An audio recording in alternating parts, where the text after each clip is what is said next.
L-ismijiet ta' dawk li ser ikunu qed jakkwistaw ċittadinanza mill-iskema tal-beħ tal-passaporti ser jibqgħu ma jiġux identifikati jew separati mill-qbija tal-ismijiet ta' dawk il-persuni li jakkwistaw iċ-ċittadinanza Maltija mod ieħor.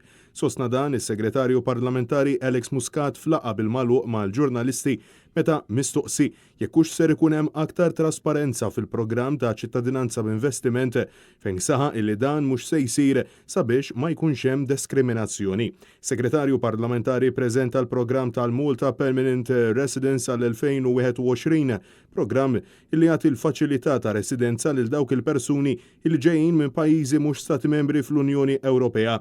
Dawn ma jinkludux il-pajjiżi segwenti l-Iżvizzera, Iran, il-Korea ta' fuq u l-Afganistan, kif ukoll pajjiżi miż-żona ekonomika Ewropea.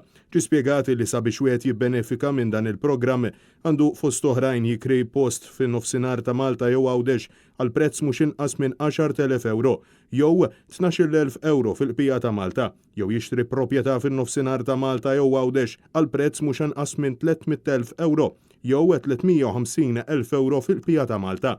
Dan fil-waqt li għandhom iħallsu 40,000 euro bħala ħlas inizjali biex wieħed jissieħeb fil-programm. 10,000 euro jitħallsu fil-bidu u l-qbija fuq medda ta' xahrejn. Kif ukoll l-applikant għandu jagħti 2,000 euro f'donazzjoni lill-NGO lokali fil-qasam kulturali, sportiv, xjentifiku jew filantropiku.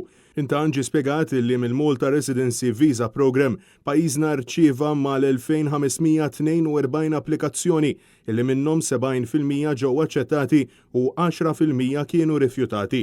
Bil-maġġoranza tal-persuni ġejjin miċ-Ċina kif ukoll mill-Lvant Nofsani, Turkija, Russja, Vjetnam u l-Afrika t'isfel. Ta' min wieħed jinnota li anke f'dan il-każ il-lista tal-ismijiet ta' persuni li ser ikunu qed jakkwistaw residenza b'dan il-metodu mhux ser ikunu pubbliċi.